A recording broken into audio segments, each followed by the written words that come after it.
This museum, the MuDA, started, I would say, maybe 7 years ago, the idea of it. And it was born out of frustration because I used to live in London. I moved back to Zürich and I was disappointed by the lack of platforms for digital art. And I also, at the same time, met my now co-director, Hirt, and we just said that something has to happen. And for a while we wrote letters complaining about the lack of this. And after a while we thought, instead of complaining, maybe we just have to do it ourselves. So that was the start of the idea of the MuDA. We somehow never thought it would become this big, but it just somehow happened. So at one point we were put in contact with the owners of the building where we are now, and they showed us this space here, and we thought it's a bit too big, but it's a really lovely space. And somehow just one thing after the other happened, and then probably about 3 years after we started to plan, we were almost there. We were just lacking some funds to do some of the construction works here, because it's a listed building and it's really expensive to do constructions in Switzerland. So we were just short of about $100,000, while the owners of the building needed us to sign the contract to rent this place. And then, as a last resort, we did a Kickstarter campaign where we managed to collect $111,111 within 30 days from the whole world.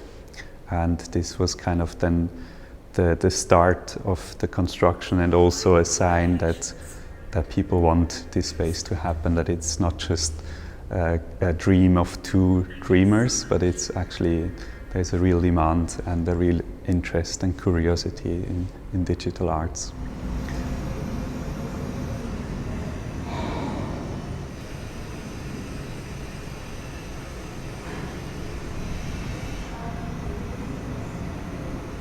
For sound AR, what you have to do is just hold down on the screen and move the tablet around while making noise, and it records the sounds you make in space.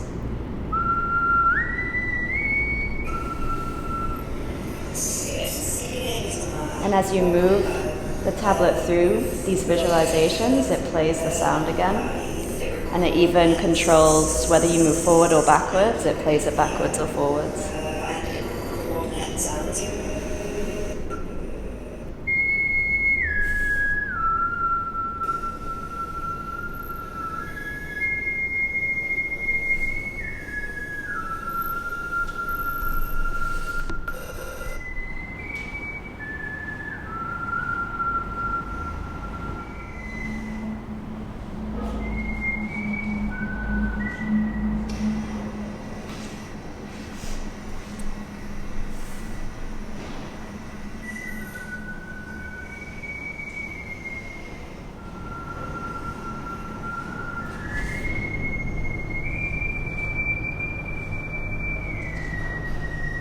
My background is, initially I started in doing an apprenticeship in type design, very traditional, and after that I worked in different countries in different fields, mostly in fields where creativity and technology connects. And on the side I started to do furniture design, game design. I used to produce exhibitions also for the Centre Pompidou and other international institutes, and it just felt very natural after gathering this knowledge. And I think often it's hard, either people are very technical or they're very creative, but it's hard to bridge these two things. And I think that's one of our strengths, that we see technology as a creative tool, And it doesn't need to be the latest technology, but it needs some kind of understanding of how these two things can connect.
We are in the third year now. We did 7 exhibitions so far, and we started with a Swiss duo, Gisin Vanetti. They're 2 wonderful artists from Lugano, and their speciality is to use industrial displays that are used on gas stations or on buses, and reprogram them to create beautiful patterns and animations.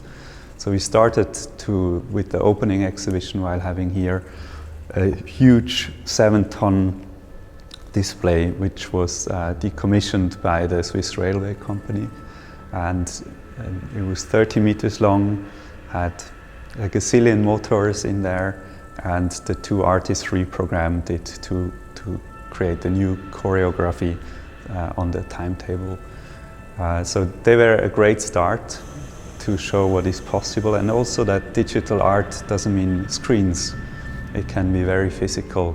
It can be, in fact, without computers even, because digital means numbers, so it's the art of numbers, the art of programming. And after that we had Lab 212, which is a French collective. They're very young guys doing really wonderful work, and also very physical. So we had, for example, a swing where you could sit and swing through the universe. We had Kubibi, a Japanese artist, his work is amazingly personal. He had a very hard, difficult upbringing, and he uses these experiences through code to express himself. We had Grammatio Color, which was a collaboration with the ETH, the Swiss university, technical university, where we had robots in here which would push around sand, levitate small objects, particles. At the moment we have the wonderful exhibition of Zach Lieberman, who's an artist and teacher from New York, who is specialized in creating animations, interactive animations that we will hopefully see. We had also an exhibition by Vincent Morissette, an artist from Canada, who does merge cinema and code in a beautiful way. A lot of animation, a lot of cinematography, but always interactive and always accessible. And I think that's it, probably. I hope I didn't forget anyone.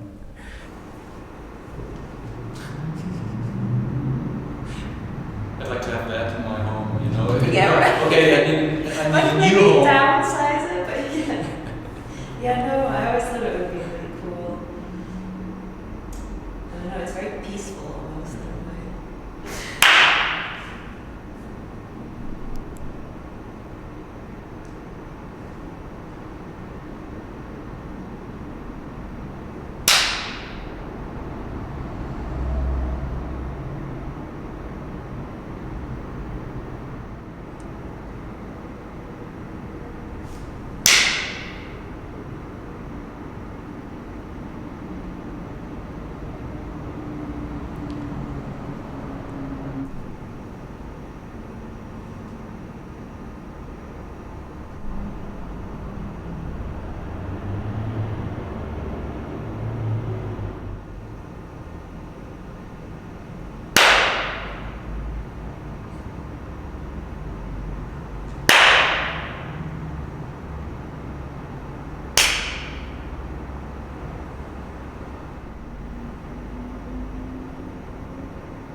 also discussion about making these.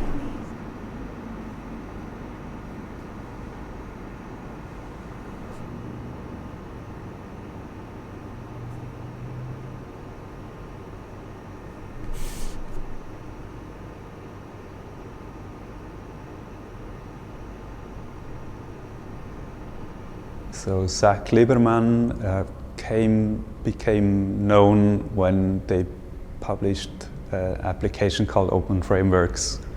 He did many interesting projects before, but I think on a global stage he was all in a sun there when they published an application which was free to download. It was open source, and the aim was really to be an artistic tool.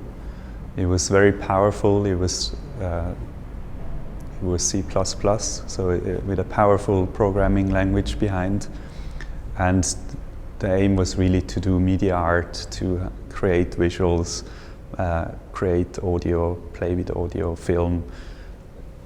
Everything was all in a sudden possible, plus it was free, and there was a thriving community around it. So there was a lot of kind of internal troubleshooting and exchange of knowledge happening.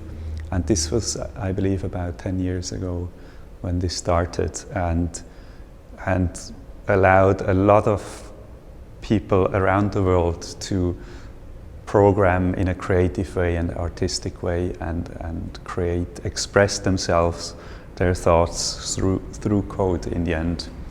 And I believe that was when he was becoming quite known in this kind of scene. And since then he keeps delighting us. He does amazing projects, often using his own application, Open Frameworks, where he uses cameras, he uses drawings, he uses sound, AR technologies to create artworks which mainly live in screens. And he's also incredibly generous with his knowledge.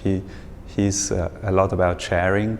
He, for example, has open office hours, he calls it, where people can Skype and just have the chance to ask questions, find solutions. He also teaches. About 5 years ago, he opened the School of Poetic Computation in New York, which is an experimental school where artists teach students electronics, programming, etc. And he's not only a very inspirational figure in terms of his work, but he's also somebody who really values the sharing of knowledge. And therefore, within the creative and artistic scene of programmers, he's a very big name. And we're very happy to have him here.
We have, I believe, about 7 of his artworks, spanning from 10 years ago until very recently.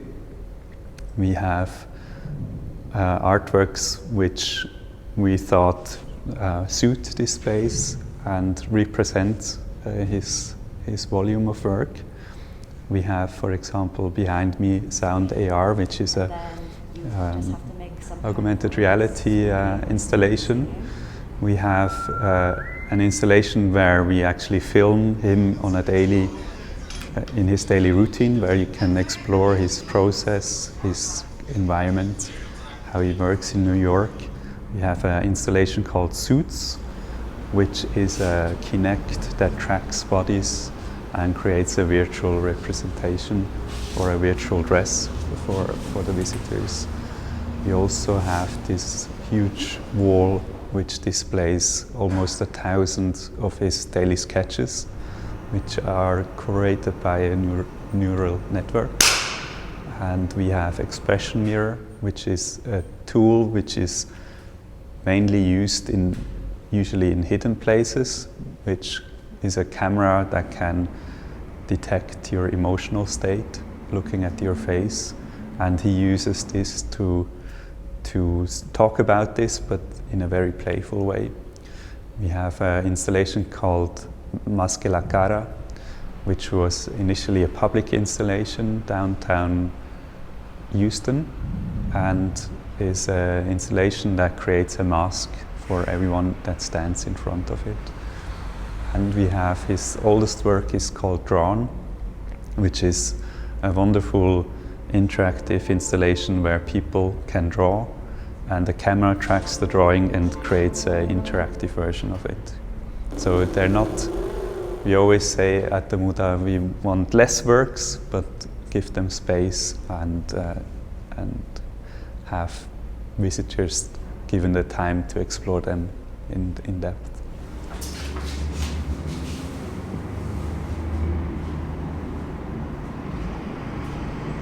Here in a way, because you're seeing, I don't know, it's matching your face with someone else's, and it's like, I don't know, your empathy kicks in a way.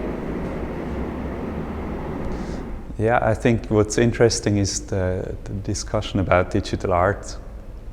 And what we try to do here is really to take the computer or the math as a tool for artistic expression. And we want to inspire people to come here, see what is possible with technology in a sometimes silly, in a loving, in a beautiful way, to inspire them to go home, learn by themselves how to use code and to build things which don't necessarily have an economic purpose, but are for society or for the beauty or just for human expression. And we hope to be a place that can create this inspiration for many people and share this across the globe, but also be really a physical space, a home where visitors can come and meet each other and exchange. So this one is drawn, and here you start with a blank piece of paper, and then you can draw something or write something.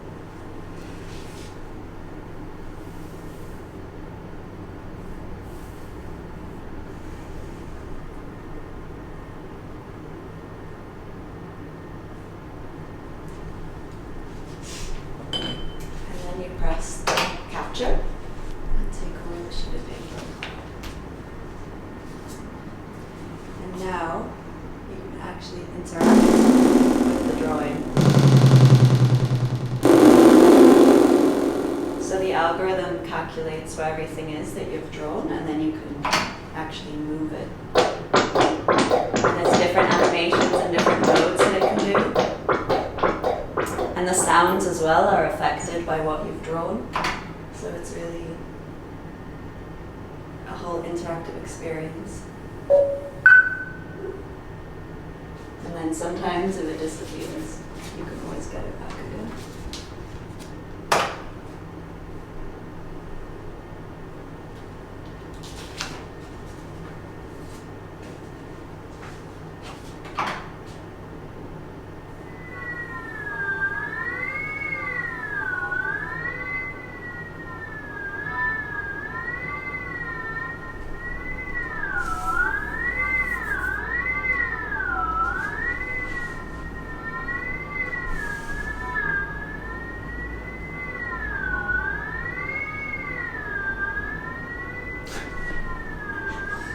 classical.